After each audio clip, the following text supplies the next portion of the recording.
Bonjour, heureuse de te retrouver sur CBM Dara. Aujourd'hui, je vais partager avec toi quelques idées que je trouve très importantes. Si tu veux vraiment entreprendre quelque chose, créer ta boîte, il faut savoir que ne laisse jamais le manque de moyens financiers t'handicaper dans ton projet. Pourquoi? Parce qu'il est très souvent conseillé de commencer avec ce que tu as. Le peu qu'il soit, tu commences avec. Car c'est une action qui appelle encore une autre action. Au fur et à mesure que ton affaire commence à marcher, commence à se développer, tu peux réinvestir tes bénéfices, trois quarts de tes bénéfices pour développer, pour augmenter tes apports. Et en plus, sur le chemin, tu vas rencontrer des hauts et des bas. Il faut surtout continuer. Ne te laisse pas décourager. Reste fidèle à ton objectif. Reste fidèle à ta passion. Fidèle à tes projets. Forme-toi. C'est très important. Forme-toi.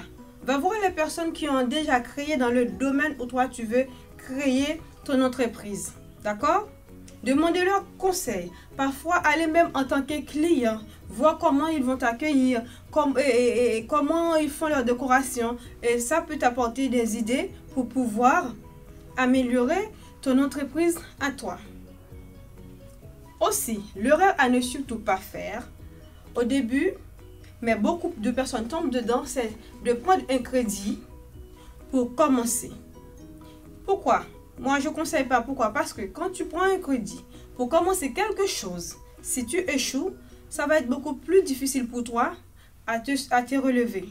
En plus, ce sera une double peine. Parce que non seulement tu échoues dans ton projet et tu dois payer ton crédit. Et surtout, le plus souvent, si c'est un crédit avec la banque, tu as des intérêts à payer. D'accord? Donc, pour moi, ce n'est pas conseillé de commencer avec des crédits. Tu commences ton idée, tu commences à mettre au point, à construire ton entreprise avec tes propres moyens, même si c'est petit, même si c'est archaïque, c'est minimum, c'est pas grave. Tu commences petit et puis au fur et à mesure avec le temps, tu as des clients, tu vas te développer. En plus, surtout à ne pas faire, ne cherche pas tout de suite des associés. Et si plus tard, tu veux agrandir plus rapidement ton entreprise, il te faut des associés. Ne fais jamais 50-50. Parce que quand tu fais 50-50 avec des associés, tu perds la priorité. Tu n'es plus primordial de ton entreprise. Toi aussi, tu deviens un associé. Alors qu'au départ, c'est ton idée, c'est ton entreprise. Donc, tous les sacrifices que tu as fait au début pour créer ton entreprise, tu les perds.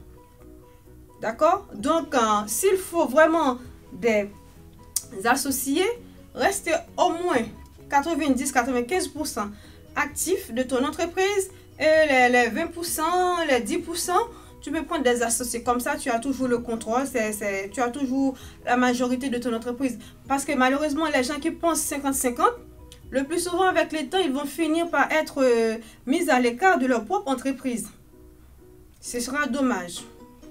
Et en plus, amis ou pas, famille ou pas, tes associés doivent toujours signer un contrat reconnaissant leurs droits et leurs devoirs envers ton entreprise. S'il n'y a pas de contrat, au moment de séparation, au moment de conflit, ça va être vraiment catastrophique. Tu vas perdre ces amis-là. Alors que l'entreprise, ça reste une entreprise.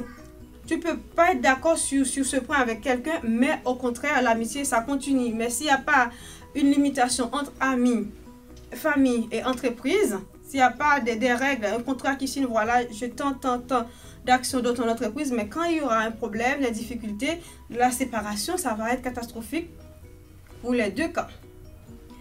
En plus aussi, il faut savoir que tu es responsable de ton entreprise et de son bon déroulement. Tu dois occuper les fonctions clés, par exemple la comptabilité, le marketing, la communication. Tu dois avoir un œil sur la gestion des stocks. Même si tu n'as pas les connaissances nécessaires au départ, avec le temps, tu dois te former pour comprendre, au moins pour comprendre ce que dit ton comptable, pour comprendre la gestion des stocks et la communication. Est-ce que mon entreprise envoie vraiment une belle image? Est-ce que mon entreprise, la communication, le marketing a fait tout pour attirer beaucoup plus de clients de jour en jour? Tu dois avoir un œil.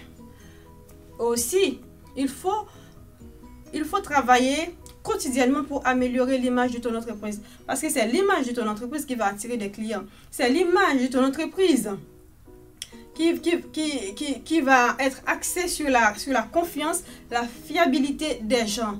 Et en plus, n'oublie pas que l'image de ton entreprise, c'est aussi, tu es responsable de ça parce que toi, tu représentes l'image de ton entreprise.